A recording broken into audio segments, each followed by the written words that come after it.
All right, so now that we've covered worldwide events, let's talk about wisdom. I'm going to need it, boy. All right. So last week we technically started on the book of Proverbs, but we actually talked about it a tad a few months ago, and that's when we were in the book of 1 Kings. Because 1 Kings was the book that chronicles the transition between King David and handing over the kingship to King Solomon. And of course, the book of Chronicles, which we didn't go into specifically, is a book that chronicles the kingships of David and Solomon and so forth. So if you want to know more about the history of these men, you can go to those books and find out. But we did start last week, and we talked about, we said that what we wanted to do was first define the man who really wrote most of Proverbs and all of Ecclesiastes and the Song of Solomon.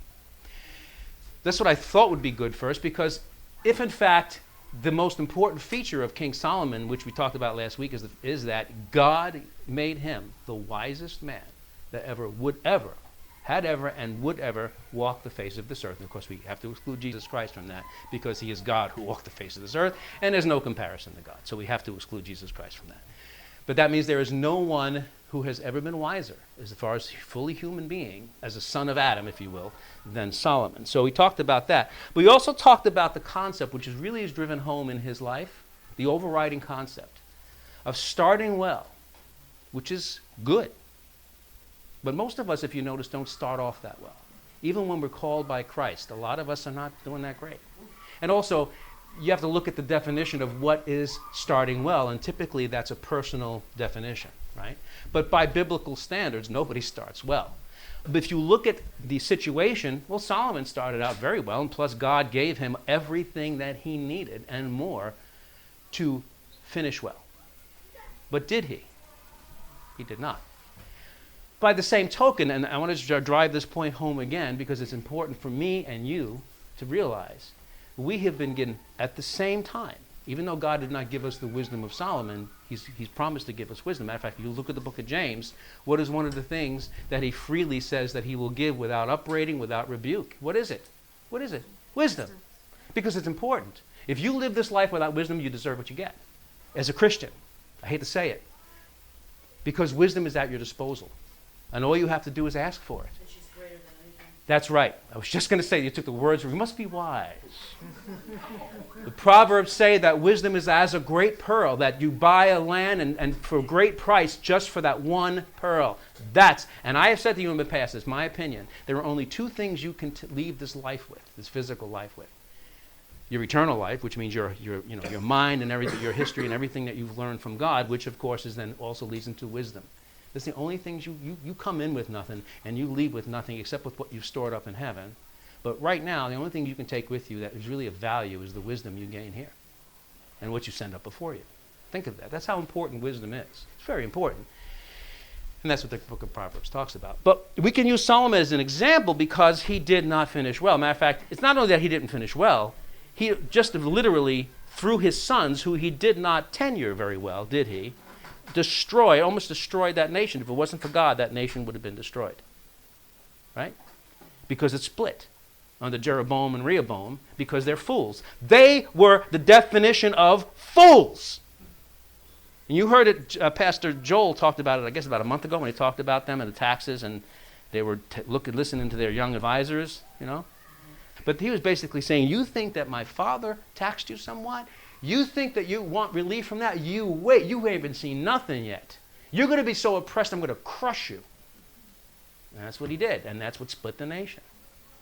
That's not wisdom. That's foolishness. And he listened to his young, foolish advisors instead of what he had at his disposal, which were the senior advisors, the older and wiser men of his father. No, I got to use my young men. So let's talk about that a little bit more. Wealth, power, and pleasure, they mastered this man. They mastered him. And it blew away his wisdom. It's not that he didn't have it anymore. You know, I heard something very interesting. Anybody hear of Hal Lindsey? Anybody ever see the weekly Hal Lindsey report? Did you see the last one, the latest one? It was the latest two of them. It's about spiritual gifts. And I thought about this as I was thinking about Solomon. You know, when you get your spiritual gifts, they're given to you after you're converted. Usually they match something that you've been built with as a human being. But sometimes they're not. Sometimes you're given spiritual gifts that you did not possess at all before. They're brand new. Here's the key. You get those spiritual gifts and they are yours, even if you start going backwards from your relationship with Christ. Even if you do not study the Bible, they are still your gifts. That's how you can get these preachers. Let me give you a great example of somebody who had some great gifts. Karl Marx. He said he was a Christian. He professed Christ in his younger days. He even said in a poem or two that he wrote later on that I know my soul is destined for hell, but I choose to worship Satan. That's what he said. Look at the organizational prowess that man had. Same thing with evolution there. Darwin, thank you. He was supposedly a Christian before he went on that ship for a little cruise and then came back, not only a non-Christian, but was able to devise and back with nothing the thing that most people take for granted today, which is a new religion, or not new now, but a newer religion called evolution. Your spiritual gifts, like Solomon. Solomon still had his wisdom even though he turned bad, and that is my point. And you become a more dangerous weapon if you start out being able to shoot 50 caliber rounds, right, Rick? Something like that, right? Rick knows about guns. Right, but if you start out with that and you point it to the enemy, you can help save your country. But if you then point it to the good people of your country, you can establish martial law. You choose, but you're still the 50 caliber gun, right? Now some people may be given the gift that they're a 30 caliber gun or a small sidearm. So they can't do as much in comparison good, but if they turn, their evil will affect less. Do you see what I'm saying? It's all a measure. What I'm saying is that it varies, and I'm telling you, he pointed to the scriptures, and I see it. You have spiritual gifts, and you can choose, like everything else, what you're going to do with them. That's why we're told, even back in Deuteronomy, the Jews are told, today I set you before you what? A cursing and a blessing. Choose. Today, you choose. Well, you always have to make a choice, even as a Christian. You are never not making a choice. You are never not given a choice, although God can certainly set up circumstances to help you make the right choice. But you've seen Christians who go bad, who use their gifts for awful stuff, and they're good at what they do. So that was Solomon's problem right there in a nutshell. Not finishing well came on first as a slow drifting away from the center of God's will. A slow diversion. When you start diverging, the distance between you and that straight, true parallel line doesn't seem like much. So then you turn away, you keep going, and the distance is a little bit wider, but not too bad. I can go back anytime I want. You keep going and not looking and going, and by the time you reach here, you realize there's a vast gulf now between you and true north that you cannot get back. It's a point of no return, right? It sneaks up on you. That's what I'm trying to say. It snuck up on him. The more he pulled away from God, the more his vanity entangled him like a snare, because he had these great gifts. Plus, he was a very handsome man. He had a lot, and he had all his wealth. Like a snare, and the greater and greater his emptiness, frustrations, confusions, and sorrows, the more they multiplied and pierced through him. This was the end of the wisest man who would ever live, a great lesson for us. And God did not stop it, did he? God did not stop it. Thankfully, God did use his life, though, as a reference standard for us. But it shows you what it did to God's people. The entire course of Solomon's life is laid bare for us in the book of Kings, like I said, in Chronicles. But the most prominent record of his life and times are contained in the 3 books that he authored. We know what those books are, even though he wrote most of Proverbs. He didn't write all of the Proverbs. And so we're going to look at those 3 books. Let's take a look at what those 3 books talk about. We did this briefly last week. The Song of Songs. Now listen to this. I want you to understand that if you look at these 3 books, this is from the standpoint of Solomon, right? We just investigated a little bit who he is. If you look at the 3 books, they chronicle his life. And if you and I had to write 3 books that chronicle our lives, you would be able to probably do it in the same way. Now, you wouldn't write his books, and neither would I, but what I'm trying to say to you is every human being is born, they mature, they reach the age of maturity, and then they start getting older, and they get older, and they die. It happened to him too. So each of us have a morning of our lives where we're exuberant, we have a lot of activity, we're healthy, we're going strong, most of us, right? But we don't have a lot of wisdom yet. But we have a lot of emotion, we have a lot of drive. Then you reach middle age, where you reach the mature years. And then you start realizing you had a lot of drive, but what was the purpose of that drive? Where are you headed? You know that your life is now, you're going to start rounding the top of the bell curve, and you're starting to look over the horizon and see that it's pretty much downhill from here. I'm 55. I realized that a little while ago. I mean, for me, I'm a Christian, so I'm joyful because I know where I'm headed. But people who don't know where they're headed, even those who do know where they're headed, you know that your physical life is waning. And that's why you young people that are here, never forget the lesson. You don't feel what you will feel when you get older. Now, I'm in good health. I'm very active. I can run like a horse. A slower horse, but I can run. I am healthy. But I know that these things will take place if God should, the Lord, tarry. You don't feel that as young people yet. And even middle-aged people, or those approaching middle age here, think about, this is not the way you will stay. You always feel like where you are in life is where you will stay, because you don't feel the degradation because it happens so slowly. Say again? I don't feel that way. Yeah, well, you know, some of us, we're all looking, those of us who look over the bell curve and see like a roller coaster, whoa! You know, it's like, you know, it's great at the top, but then you accelerate as you go down. So, anyway. So let's look at these books in that aspect. The Song of Songs, or the Song of Solomon, is in the morning of Solomon's life, as said in a poetic book of the exhilaration of love and sensual romance.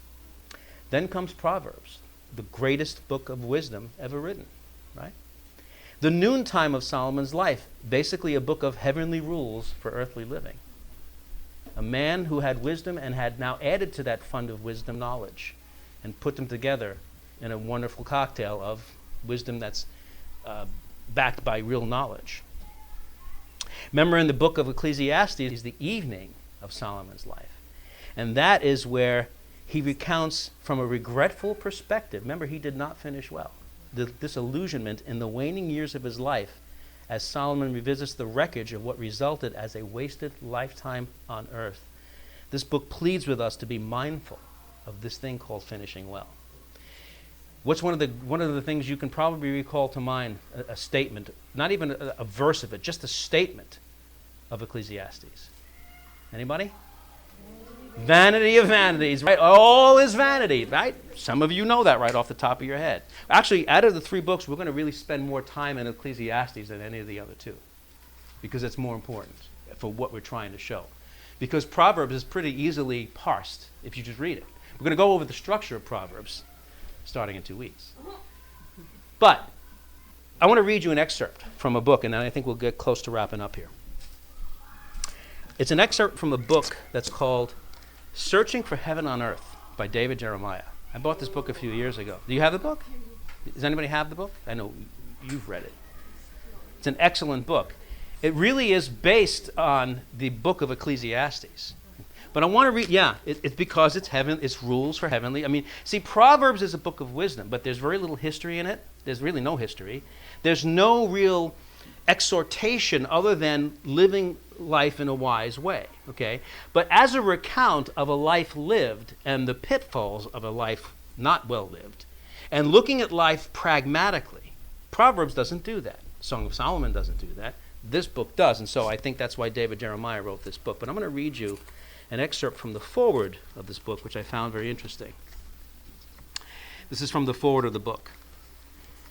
And it talks about, I'm leading into a point here that the Lord was pleased, as we know that, when he asked Solomon that open-ended question, which he's probably glad he didn't ask me or you. I'll give you anything you want. Like, okay. But Solomon asked for the right thing, which was wisdom, as you know, and then God said, because you were wise enough, basically, to even ask for that best thing that you can have, I'm going to grant you everything else, which is part of what turned his heart. So God grants him that wisdom, and Solomon enjoyed, now I'm reading from the book, and Solomon enjoyed a gilded life for many years. Every decision seemed to be a sound and perceptive one. His people loved him. And the greatest legacy of all, his crowning achievement, was building the Jerusalem temple, a wonderful dwelling place for God and his people. In seeing this project through, he fulfilled the dream of his earthly and heavenly fathers. During his reign, the nation of Israel reached its golden age. It became the empire that had always been within its capability, a light unto the ancient world. Rulers from many countries, including the Queen of Sheba, made pilgrimage to Jerusalem to pay homage to Solomon. How wonderful if we could pronounce a happily ever after ending on Solomon's life and the golden age of Israel. It wasn't to be, for man or nation. Solomon's vast wealth, his fame, and especially his sensual appetites tainted his special standing before God. Wealth, power, and pleasure can be dangerous even in the hands of the wisest. These things long not to be mastered, but to master. You know that, right? These things want to master you and me. And sometimes we help them. Solomon compromised himself before the Lord, who had given him enough foresight to even know better. The drifting came slowly, deceptively, but the further he moved from the Lord and Creator, the greater became his emptiness, frustration, and confusion. I know what that's like. The course of Solomon's life, and perhaps something recognizably yours, can be traced into 3 biblical books that were his legacy. In the morning of his life came the Song of Solomon, a prose rhapsody of passionate romance. In the noontime of his life came Proverbs, a book of heavenly rules for earthly living on the main streets of the world. Finally, in the evening of his life came Ecclesiastes, a regretful retrospective. In the disillusioned autumn of his years, Solomon revisited the wreckage of a wasted life. The proverbial pithiness purged, he made one final stab at redemption, an attempt to block others from his own perilous downhill road to destruction. And that's why we're going to look at Ecclesiastes, because its function is to help us live here on the main streets of the world. Quote, "It was what we learn after we know it all that really counts," unquote, someone once said. If Ecclesiastes were a movie, the poster might read, "Solomon is back, and this time it's personal." So we're going to get personal with that. Anyway, I think we're going to stop here. We were going to start reading the book of Proverbs, but you can read the first few passages. What we're actually going to do when we come back is we're going to parse the book of Proverbs. We're going to read the introduction to the book because it basically tells you, yes? Can you re-say the name of the book? This book? Yes. It's in my notes. I'll tell you what, I'll restate the name of the book, but if you want the ISBN number, go get my notes. It's Searching for Heaven on Earth by David Jeremiah. Searching for Heaven on Earth. You want the ISBN number? It's on page 162 in my notes. Go get them. So we're going to talk about the mechanics of Proverbs when we come back. Because, the book of Proverbs is distinctively poetic. But it's not poetic in the way we look at poetry. It's poetic in the way the Hebrews looked at poetry. And it also has different devices that it uses to make its point throughout the book. So we're going to go through how the book is organized, how it's structured. We're going to go through how it's written, and then I want you to take your time and read that book. Okay? So have a great 2 weeks. And remember, next week we're going to all meet in the sanctuary and we'll hear more about Guatemala. Guatemala. Have a great week, everybody, or have a great 2 weeks, everybody.